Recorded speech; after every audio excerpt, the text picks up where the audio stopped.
Hey there, Janae with Palin Projects here, and in this video we're going to be talking about supplies that I use for seed starting.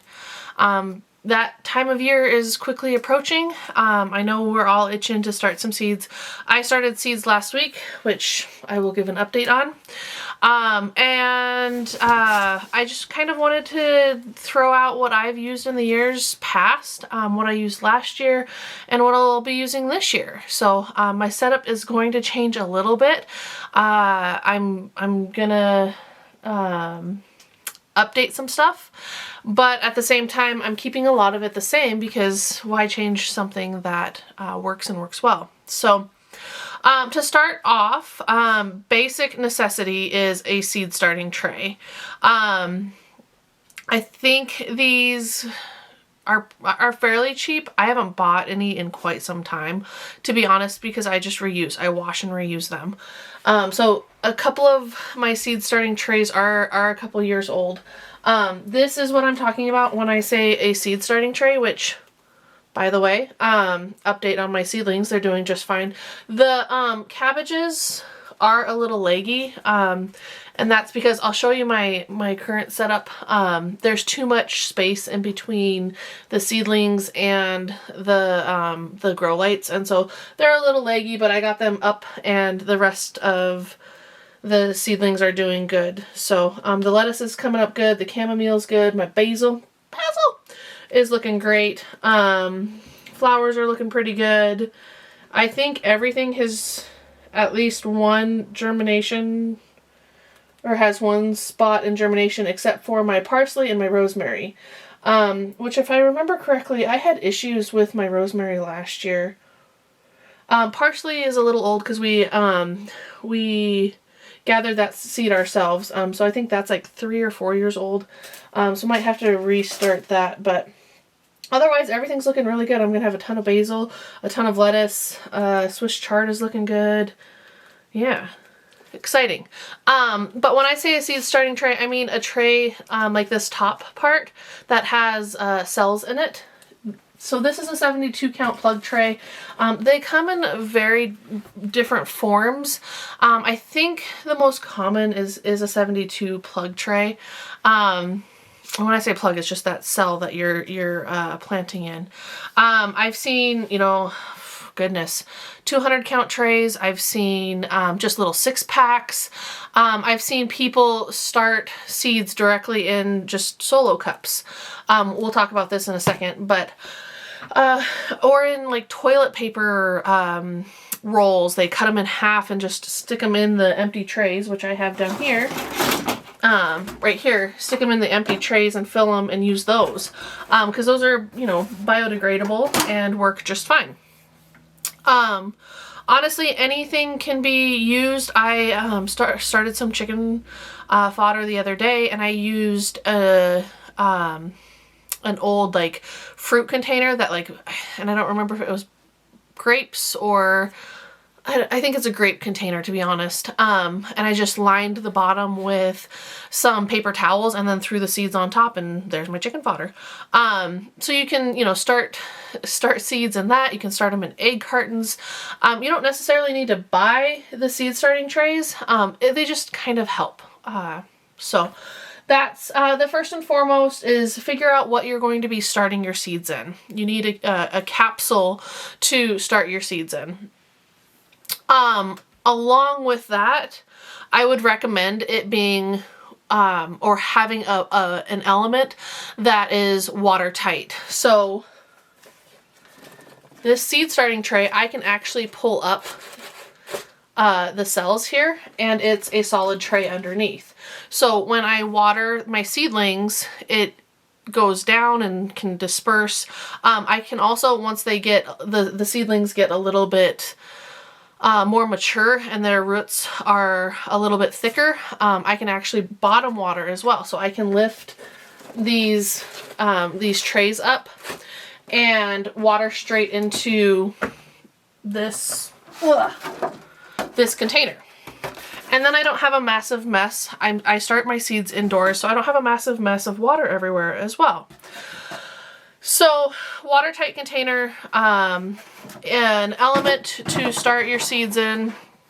The next item would be your seed starting mix. So I've used seed starting mix, like there's like a yellow bag that comes from Walmart or any box store really, and I've had success and it's been okay. Honestly, I've been using Pro Mix and like just a general like potting mix, and that does just fine for me. I pre-moisten it and then I fill the cells with it, and then I put my seeds in, and I have great germination rate. So I wouldn't necessarily, sorry, the dogs are like growling at something outside.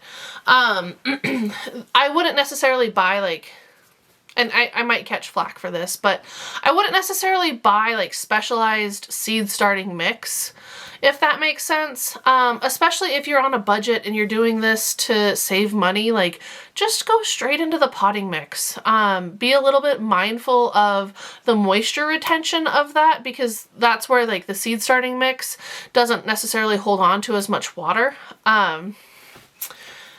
And is a little bit loftier, so it's a little bit lighter and fluffier for the seeds. But again, if you're on a budget and you know, you're trying to do things budget consciously, just use potting mix.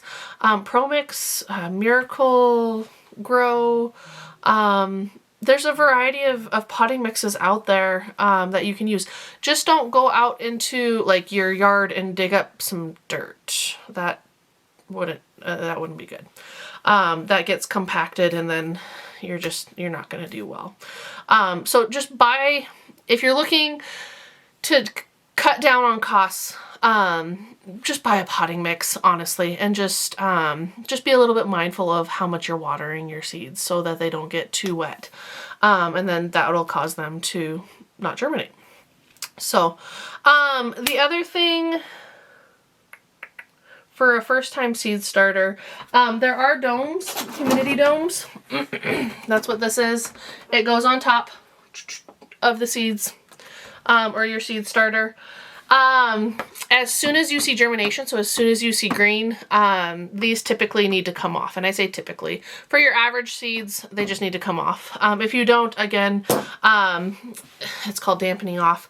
The seeds will they'll die, because it's not the ideal situation for them. So humidity domes are great, but be mindful as soon as the seeds germinate that they need to come off. So the other thing for a first-time seed starter that I would get is a pump sprayer.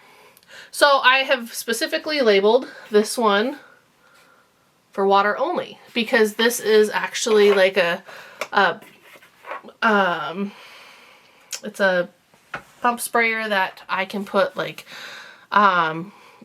they sell them for like chemicals or, you know, spraying for weeds or pests or something like that. I get them, or I got this one solely for water.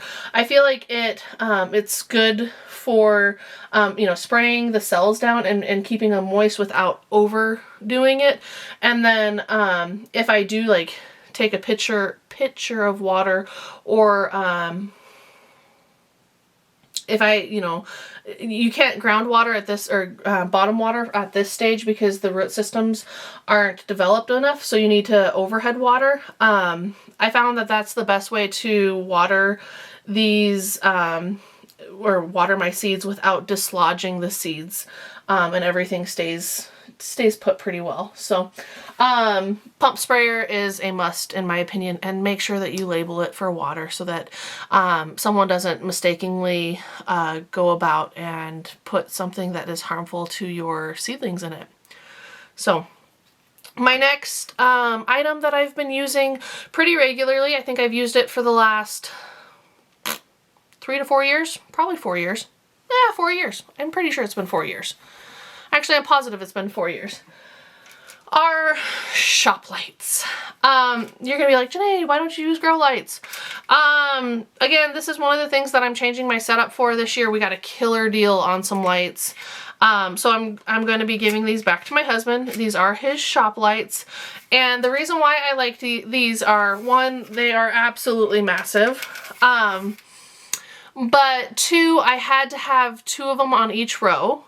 But I could also connect as many as I wanted. So see this, it allows me to connect as many lights as I wanted, and it can be on like one circuit so that everything comes on at once and I'm not having to like turn on multiple different lights at a given time and yada yada. I can do one whole grow light system on one circuit and put it on basically one timer, and it all worked. So definitely enjoyed these. These are a little bit spendier, but at the same rate, I don't believe that they were as spendy as grow lights. And they did just fine. Like honestly, like I never, short of having to raise my seeds up, which I think I would have to do with anything, I never had an issue. Like my seeds, they all grew fine. They all liked the amount of light that they had. So these LED lights worked just fine. And again, the only reason why I'm really upgrading is because we got a killer deal on some lights, and I am just doing a different setup, and my husband wants his shop lights back. Oops. So that is a must as well. Unless you have a very sunny window, which my sunny window that I used 4 years ago is now gone because we put a patio on our house. If you have a very sunny window, great, put them in there. But your seeds need a decent amount of light, at least 8 hours in my opinion, in order to grow properly. So if you don't have a nice light source, then, you know, grow lights or budget LED lights can be the solution for you. The other thing is some place to put seeds. So, you know, I've seen anything from like a desk, which I have mine on this desk, but I have a tower that my husband built for me. We are switching to a metal rack this year. It's a little rolly rack, so I can roll it in and out when I'm hardening my seeds off. Find somewhere that you can set the seeds that is a warm enough spot, not too hot, not too cold, nice, you know, nice, decent range. And you don't have to move them a ton, because not that it's going to necessarily hurt them to move, but it's just, you know, it's a pain in the butt to move seeds. And especially if you're growing multiple trays of seeds, you don't want to sit there and have to move them every time you want to do something. So having a setup, a shelving unit, something that you can put the seeds on, have the grow light on, and just have to water them, the easier the better. Again, this isn't a necessity. I think the very first year that I grew seeds, I had them on my kitchen table. Granted, it was me and my husband at the time, and we didn't really use our kitchen table all that much. But, you know, you just don't want to be moving them. And then, you know, if you do move them and you trip and then you've, you know, spilled your seeds and you've wasted all that time, and just find a place that is, you know, that's ideal for them. Typical house temperature is fine for seeds. They don't need like a heater or anything like that, but just nice, decent room temperature, and a place to sit them with some grow lights. Seeds are hardy. They want to grow. So they're going to do the best that they can. So the other thing that I find is necessary, and I don't have it in this room yet, but I do need to, which will help with this legginess that you're seeing here, is a fan. You need something to move the air in the area or in the room that you have your seeds in to mimic wind. It just strengthens your seeds, provides better seedlings, and you'll just have a all-around better plant when you go to transition it outside. So make sure you have even like the littlest fan, the cheapest $5, $10 fan, and if it oscillates, so if it moves back and forth, that's honestly, that's all you need. You don't need something super fancy, just something to get the air moving and make sure that your seedlings are nice and tough, and ready to go outside, and, you know, hold up to that wind and the elements. So that would be my like initial setup for a seed starter. I do have, oh, I forgot the most important thing, guys. Seeds. You also need seeds. So go out to different, there's various websites out there. I've talked about a couple of them on the channel, but go out and have fun choosing seeds. Some sites are a little bit cheaper than others, but just enjoy it. Like I thoroughly enjoy going through websites and just picking out seeds and seeing what I want to grow that year. Try and, like, lettuce is super easy to grow. So something easy to grow and then something a little more difficult is what I try and do. And I always try and grow at least one new thing a year. Something that I've never grown, grown, something that I've never grown, and something that's going to challenge me. Something that, it might be fun, it might be interesting. It could be something as weird as like I don't know, a purple colored tomato or a purple carrot or a red carrot or, something interesting. Blue corn. Just have fun with it. Again, if you're on a budget and you're doing this to grow specifically food for your family and you're being very intentional, get the seeds that work for you.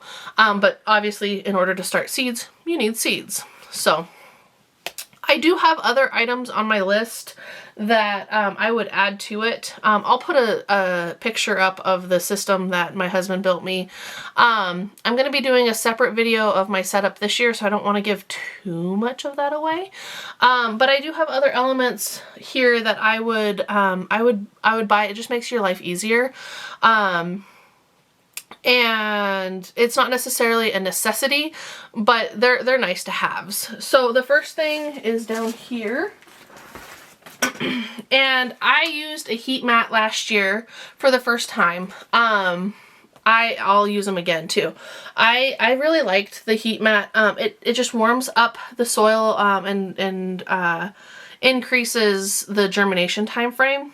And then if you do have a colder room that you're starting your seeds in, then it'll offset that coldness a little bit. I have, they're in my office right here. So they're in a perfectly good room, and when I get germinations on my seeds, I turn the heating mats off or I take them out. But I do like the heating mats. They do specifically like speed up that germination rate, which is pretty cool. So that's not a necessity, but it's nice to have. So the other thing are these cups. I said I was going to come back to these. These cups have a couple different roles for me, and as you can see, these are kind of dirty. I reuse because they are plastic, and I don't necessarily want to do a once and done with plastic. So I reuse these every year. On the bottom they have holes. I drilled holes in them for drainage so that my plants or my seedlings don't drown.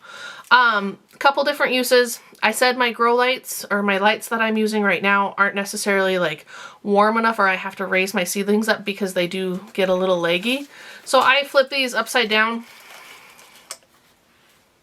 and I put my seed starting trays on them. It just gives my seed starting trays that extra boost that they need to be up towards the light a little bit more. And I find that's all that I need is 2 of these cups stacked, and then 4. So I do 2 cups stacked, and so like this would be the front of my seed starting tray, and then I have 2 more in the back of the seed starting tray. So multi-purpose here, because I also, when these seedlings get a little bit bigger, which I'm going to be planting a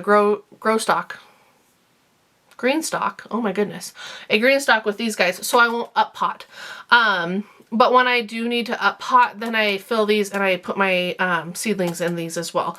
I find these fit great into these black trays, and I think I can get either 4 or 5 of them across. 4. I think I can get 4 across, and then I fill up the tray. They work great. And they're fantastic for reusing. I also will write on the side of them what the variety and stuff is in them. So I don't need any tags or anything like that, which is great as well. So That's not another necessity. It is if you start your seedlings too soon, then you need to up pot, and then because the weather outside or wherever isn't going to be ideal for seedlings, so you'll need to up pot so that those seedlings can keep growing. But if you start a little bit later and just basically want to transplant your seedlings straight outside after hardening off, you can do that from a seed starting tray too. I've done that. It's just your seedlings aren't going to be that big because they don't have space to grow or room to grow. So if you think about it, like the 6-packs you get of like petunias and stuff like that at nurseries come in basically like seed starting trays. So it can be done. You don't have to up pot, but you just have to be a little bit mindful of your timing there. Some other things, I've mentioned this in a couple videos. I used this for the first time last night, last year. If you're like, Janae, that looks like a medieval contraption. Well, it kind of looks like it and it kind of sounds like it. This is what is called a soil blocker. This is a 2-inch, 2x2, I believe. So there's 4 slots here. 1, 2, 3, 4. 4-slot soil blocker. This is so that I don't need a seed starting tray. And I can fit one of these across. And I don't remember how many I could get back in this setup. I did have kind of a learning curve last year on how moist the soil needed to be and all of that. But honestly, these worked great. And I didn't have to up pot as many plants, if I remember correctly. I think I had to up pot some, just because we had a weird cold snap. But I didn't have to up pot a ton, because the amount of soil that's in each soil block is significantly more. It's about double, maybe 3 times of what a seed starting cell is. And I honestly, I really liked it because I didn't have to have plastic or you know, the toilet paper rolls or whatever. It made its own little nice little square cells, and then it had a little hole in the middle because this part here creates a little, I don't know if you can see that, this little white thing here creates an indent in the soil block, and it's like the perfect, like, just drop my seed in and cover it up. So that was pretty cool. That was a gift for me last year. And I enjoyed using it, so I'll use it again this year. You do have to be a little bit mindful of the soil that you're using with it as well. If your potting soil is really like, it has a lot of sticks or, you know, big chunks in it, it doesn't tend to work well with that kind of stuff. So I had to sift my potting soil a little bit. But all in all, I think it worked pretty well once I got the hang of it. I really enjoyed it and really liked it. So. The next item on my list is a timer. So I have this kind of cheapy timer. Honestly, I buy timers after Christmas, after the holiday season, because box stores, they want to get rid of them because everyone uses them for like Christmas lights and stuff. They work great for grow lights too, and then I can just keep the switch on, and then I don't have to constantly, you know, come into the room and turn on and off the grow lights. This does it for me. So again, it's a time saver. It's not a necessity. It's laziness on my part, just because I don't want to have to keep walking in here day in and night and turning lights on and off. It is what it is. This just saves me time in my day. So the last but definitely not least item that I have on my list is a container to store my seeds in. So you want a cool, dry place to store your seeds in, and I find that these containers are fantastic. I do keep them roughly out of the sun because, again, they're kind of opaque. But I can take these outside. Ooh. I can take these outside. They're semi-waterproof. So, you know, if I'm watering something in, or, you know, my seed packet isn't getting wet. And then I can organize my seeds into different aspects or different categories as well. So I have like my brassicas, my cabbage, my broccoli, Brussels sprouts, like those are in a container. My tomatoes are in a container. My lettuces and kales are in a container. And so it's nice and easy that, my vegetable one, I have everything labeled up here. But I can just look in and say, oh, I want to plant peas today. Plop out my pea container, take it out with me, open it up, pull my seeds out, plant my seeds, put them back in, and semi-watertight container, So I'm not worried about my seeds getting ruined from being outside and in the elements. Granted, yes, we are starting seeds indoors right now, but still, you have to water these trays in, and you're working with moist soil and da-da-da-da-da-da-da. I still would recommend getting some kind of a container for your seeds. You spent, all that money on buying seeds, and seeds aren't necessarily cheap. I mean, they are compared to grocery prices, but you still want to protect that asset. And so finding, that container, whether it's waterproof completely or semi-waterproof or, a hard-sided container, just find something that you can store your seeds in so that, they're protected. That's all that I ask on that one. I don't really use a lot of fertilizers, but you can get like a seed starting fertilizer. I am going to try, Luke from MI Gardener put a tip out there that if you go out, if you have snow on your ground outside, if you go out and gather up some snow and melt it and water your seedlings with it, that provides extra nutrients. So I thought about doing that. I just, until I really plant them out, I don't necessarily fertilize them. I'll probably get flack for that, but I just, I get kind of nervous about it because seedlings are very soft-natured, and so it's easy to like burn them with fertilizers and stuff. I know you can dilute the fertilizer, and I've done that in the past. Honestly, though, my seedlings have done just fine with just water. It's not that big of a deal. Especially if I get them planted out in time, and they're not in their trays or cups or whatever for any length of time. As soon as they're ready to go out, I get them out, and then, they're in the soil and I fertilize them there. And I don't necessarily see the need to buy specialized fertilizer for my seedlings. Again, if you're one of those individuals who wants to fertilize, but on a budget and you don't want to buy specialized seed starting fertilizer, I know you can buy like regular fertilizers and then just dilute the solution. I'm not comfortable with it, and I figure if I'm going to spend all of this time and wait weeks upon weeks to grow seeds, and then I accidentally like forget to dilute it, or I dilute it at the wrong ratio or this or that, and I lose my seeds, and I didn't need to fertilize them, that's one thing. And so I tend to avoid the fertilizer for my seedlings. Now for the actual like plants themselves, I fertilize. But again, to each their own on that one. As for that though, I think that's pretty much my recommendation on seed starting. Not a ton. I hope you learned something. I hope I provided you with some juicy tidbits and ways to save money and ways to help you with your seed starting. I haven't been at this for very long. Like I said, maybe I think I started my first bout of seeds 6 or 7 years ago, and I've started seeds ever since. Like in some way, shape, or form, I've started seeds. And I absolutely love it. I love growing seeds. I love growing my own plants. I know I can run down to the nursery or to a store and pick up already grown on plants, and some people will say it's not worth it. It gives me a sense of accomplishment to grow my own seeds. I really do enjoy it. I enjoy growing my own food from start to finish. I enjoy the